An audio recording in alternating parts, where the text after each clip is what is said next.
Hi! Welcome back to Gino Tech Reviews, and andito sa atin ngayon si Infinix Hot 40 Pro. Sa presyong under 8,000 pesos, you can get a 120Hz screen refresh rate with a massive 6.78-inch display, a 108-megapixel main shooter, may 5,000 mAh of battery that supports up to 33 watts, at powered naman ng MediaTek Helio G99 processor. So can the Infinix Hot 40 Pro compete in the likes of Tecno Spark 20 Pro and Redmi Note 13 4G? So let's find out in our unboxing and for review. So before we start our unboxing, just a huge shout out muna kay Kapagismo for sponsoring this device. So kung hanap nyo ay brand new and pre-owned devices, visit nyo lang Kapagismo sa Facebook. So simulan natin sa isang quick unboxing.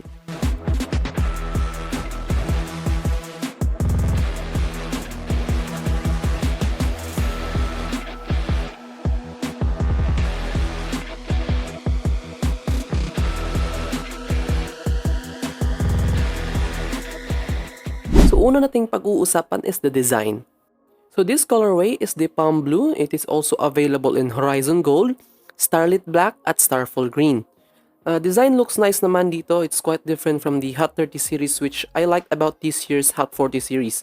At first glance, you will think, or it kind of reminds you of an iPhone na naka Pro Max due to its camera module design. Though it's bigger lang sa iPhone, but anyone can tell that back design-wise, it's an iPhone. Sa build quality, it has a plastic frame and back. Medyo metallic finish lang yung frame, which is also a fingerprint magnet. And I don't know if you can really see it well dito sa video. But grip on this phone is okay naman, pero it's quite big and hefty and weighs at 199 grams na may thickness of 8.3 millimeters. Sa almost 2 weeks of using this as daily driver without any case, wala akong naging issue sa paghawak sa phone. Not slippery at all, but it's quite big, so I struggle to put this device in my pocket.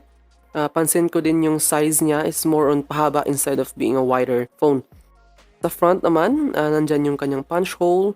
It's also bigger compared to other punch hole design.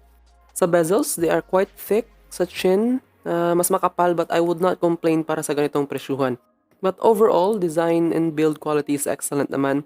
Yun nga lang, for long-term use, you might have to put on a case para iwas scratches sa kanyang back since it's plastic.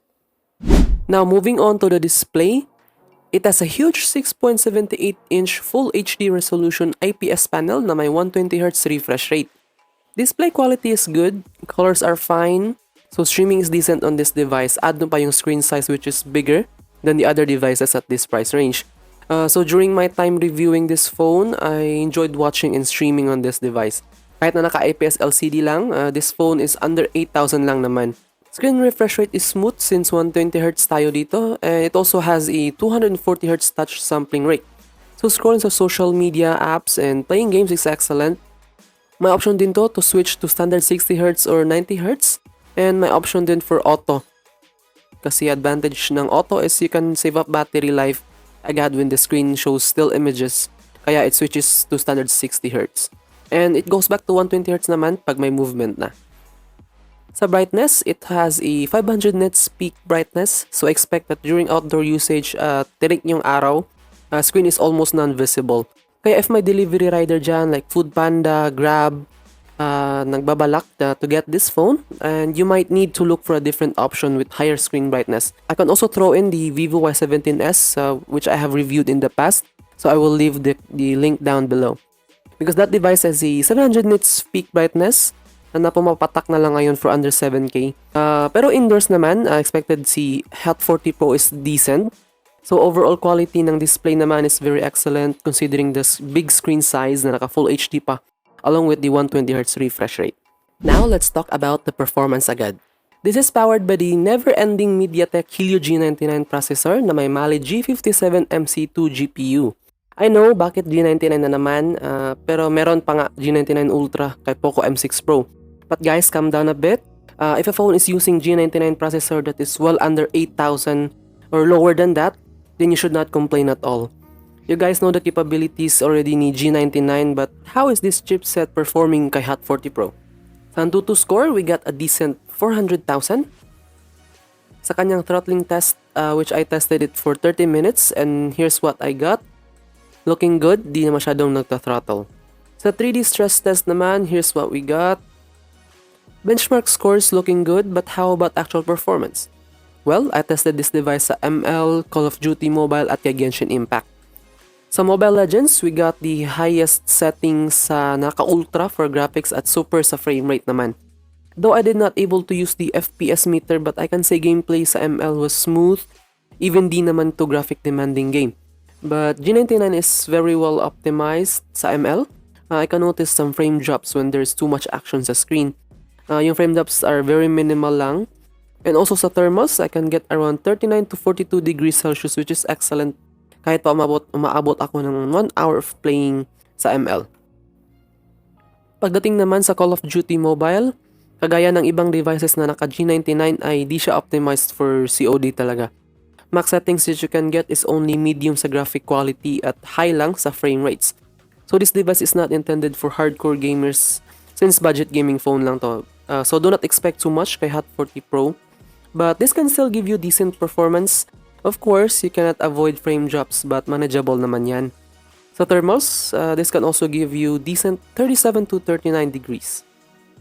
Kay Genshin Impact, it's playable, ang medium settings but grabe na yung stutter na may experience mo. So you cannot enjoy the game, so might just stick to the lowest setting pa rin or the low setting lang. Sa thermals, impressive kahit sa Genshin Impact where I got around 30 to 40 degrees with an excellent performance din. Gaming performance is what you can get sa isang G99 processor. Good thermals that can give you decent gaming experience.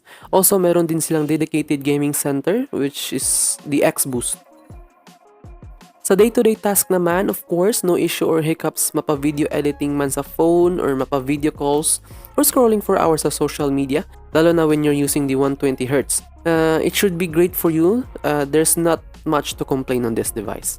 Also, it runs on XOS 13 based on Android 13. Yun, madaming bloatwares, although some can be uninstalled. May room naman for customization.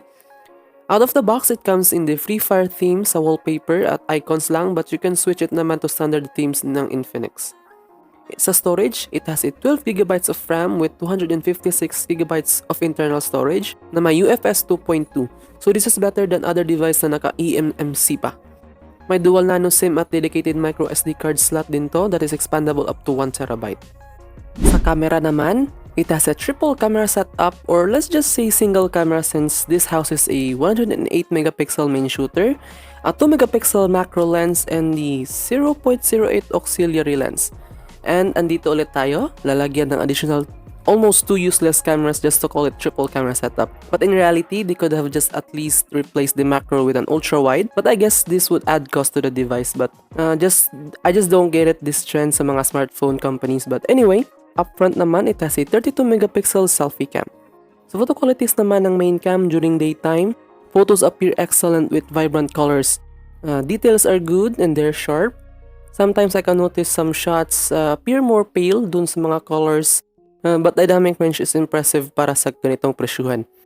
Di ko expect yung quality to be this good but not great. What I'm trying to say is daytime shots dito are excellent with true to life colors naman.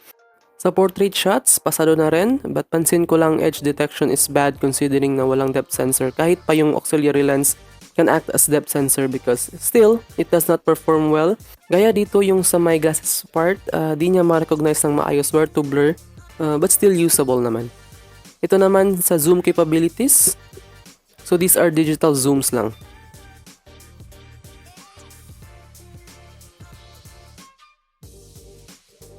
Sa low lights, kapag walang night mode, highlights can be overblown.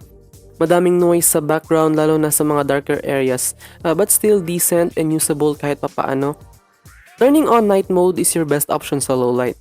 Details are way better, medyo accurate din ang colors. As you can see, it improves your photos, which highlights are well balanced na. Although noises are still there, but overall, photo sa night mode is impressive.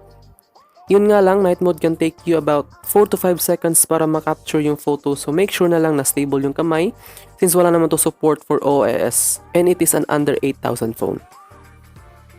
Sa video capabilities ng rear cam, it can shoot 2K 30fps which is great para sa kanyang presyo. Decent ang quality, mas kuha yung mga details, dynamic range is okay din. Pero medyo shaky nga lang kapag naglalakad, so might need to use a gimbal for stabilization. Pero meron naman option for EIS, yun nga lang naka 1080p 30fps lang, which is at least stable naman yung kuha, so usable din. During low light, 2K 30fps is usable pa rin. There's visible noise but pwede na yan. Selfie cam, my 32 megapixel and photos are not great. Nakulangan ako sa quality niya. Exposure is bad, blown up yung highlights in daytime. Selfies appear softer by default kahit naka-off naman yung beautify. Also, skin tones are washed and soft talaga. Sa video, it can shoot also 2K 30fps, so quality is decent, but same goes to selfie photos. It can struggle finding the right exposure. It can get highlights being overblown. Stability naman is shaky, so if planning to use this for vlogging, I would not going to recommend this device. Pero if ito talaga, just use a gimbal na lang and switch to rear camera for better output.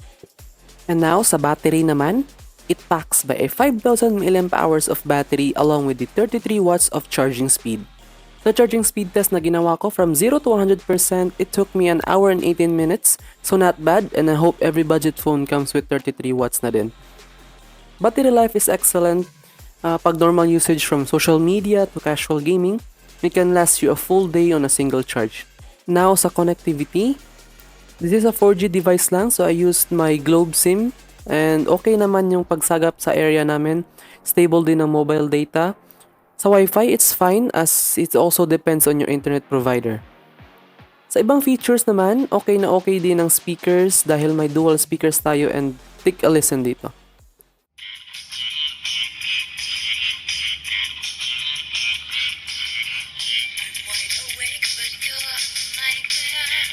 Sound quality is quite loud and really good.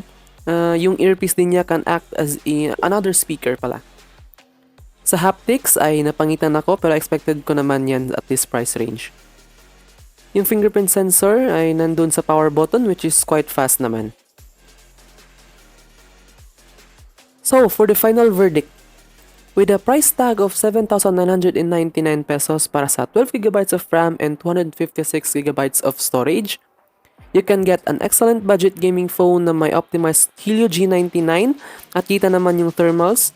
You can also get a large display that gives great viewing experience na may large storage pa that is expandable.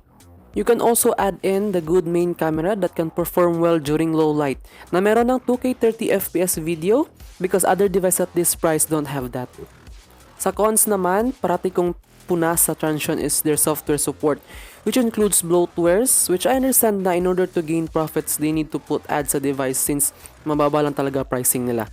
Selfie cam is disappointing since how well the main sensor performed, but overall, the price to spec ratio is tempting to pass up. So sulit ba? Yes, sulit na sulit para sa presyo, but how about you? Is Infinix Hot 40 Pro your choice over Tecno Spark 20 Pro or the Redmi Note 13 4G? So let me know your thoughts about this device, and once again, this has been Gino. Bye bye.